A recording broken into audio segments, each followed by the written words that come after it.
Estamos de volta com o programa Retratos. Hoje conversando com o para-atleta de rugby em cadeira de rodas, Davi Abreu. Davi, a gente estava falando no primeiro bloco, no final do primeiro bloco, do acidente, né, que você sofreu, né, na piscina lá em Campos Altos, foi levado para Uberaba, para o hospital e foi submetido a uma cirurgia. O que a cirurgia identificou? O que foi corrigido, né, no seu corpo? E por que você é considerado hoje um tetraplégico? Então, quando cheguei em Uberaba, os exames foram feitos, foi detectado, o diagnóstico médico foi explosão da C7. C7 é uma das vértebras da coluna? Uma das vértebras da coluna do pescoço, a 7ª vértebra.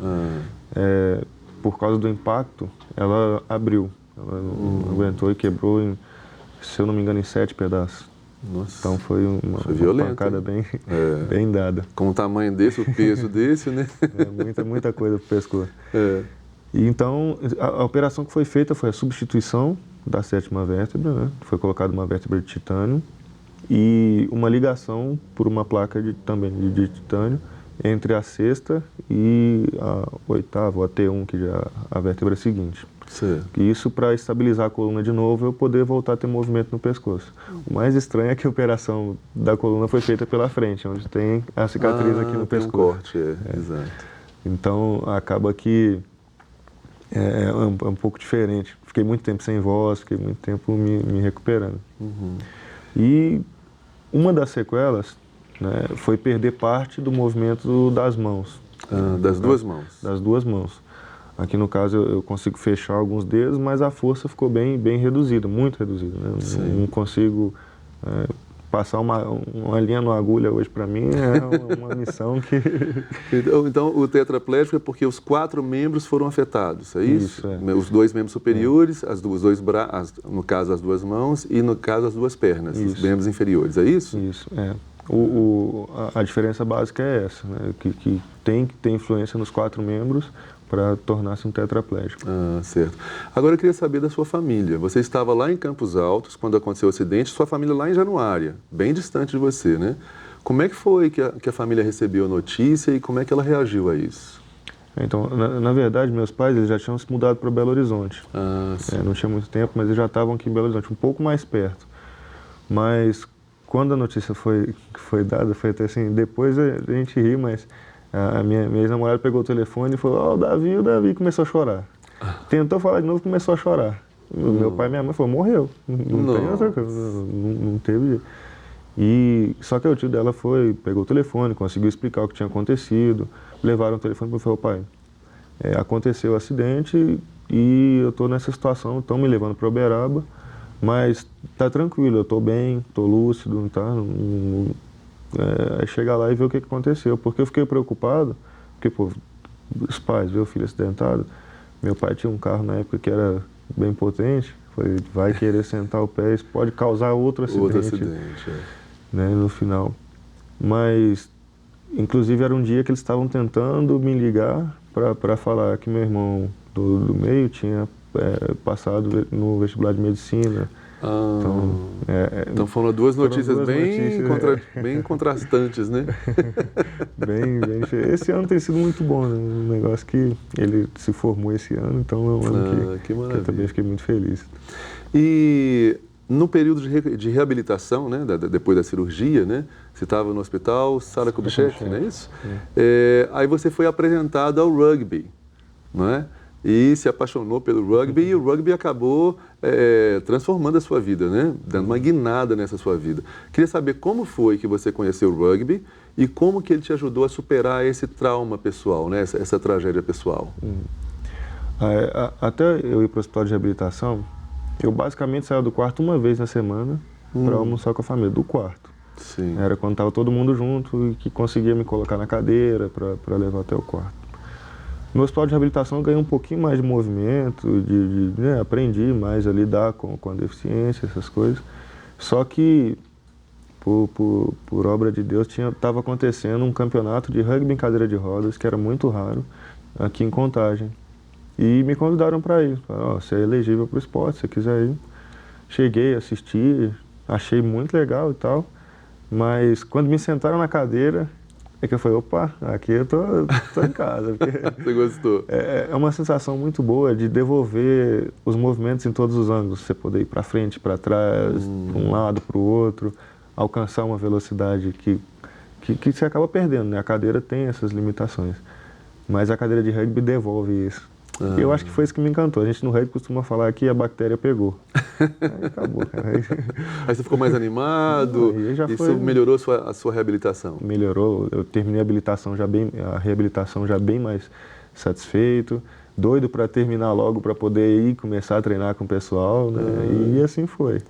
Eu queria que você até explicasse para a gente, porque o rugby não é um esporte muito difundido no Brasil, né? Não é muito conhecido. Eu queria que você explicasse o que é o rugby, né? E quais são as diferenças que possam existir entre o rugby convencional e o rugby em cadeira de rodas. Se tem regras distintas, se os atletas, os para-atletas têm alguma classificação para poder montarem um time. Enfim, explica para a gente essa história.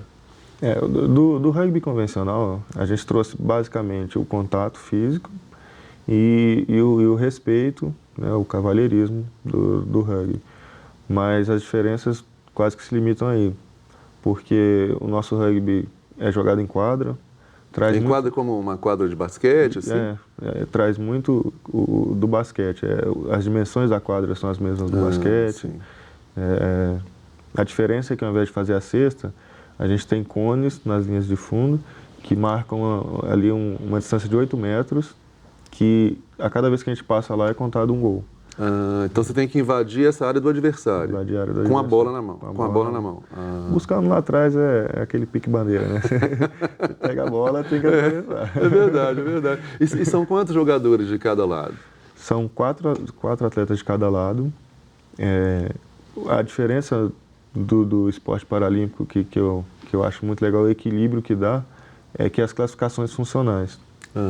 A gente tem uma classificação que vai de meio ponto até 3,5.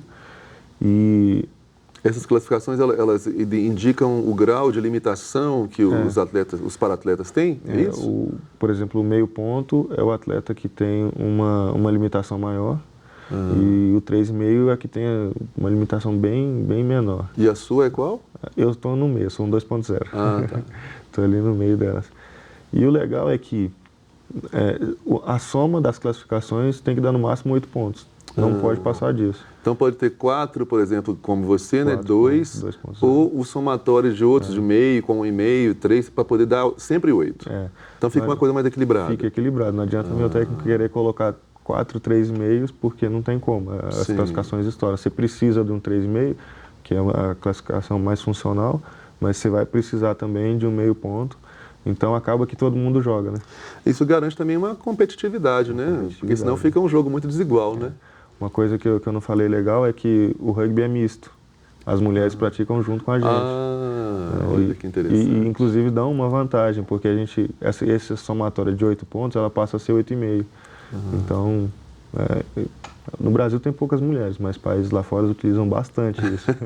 E que você acredita ao fato de que com apenas 5 anos de atividade, de prática, né, esportiva do rugby, você já seja campeão brasileiro, né, pelo Minas Quad Rugby, né, um time aqui de Belo Horizonte, né, e já seja titular da seleção brasileira de rugby em apenas 5 anos. Como é que isso pode acontecer? Como é que é essa ascensão tão vertiginosa? Primeiro, é uma característica física, né, pelo tamanho, isso dá algumas vantagens. E, em segundo lugar, que a gente leva muito a sério. Aqui no Minas, o trabalho é sempre muito bem feito.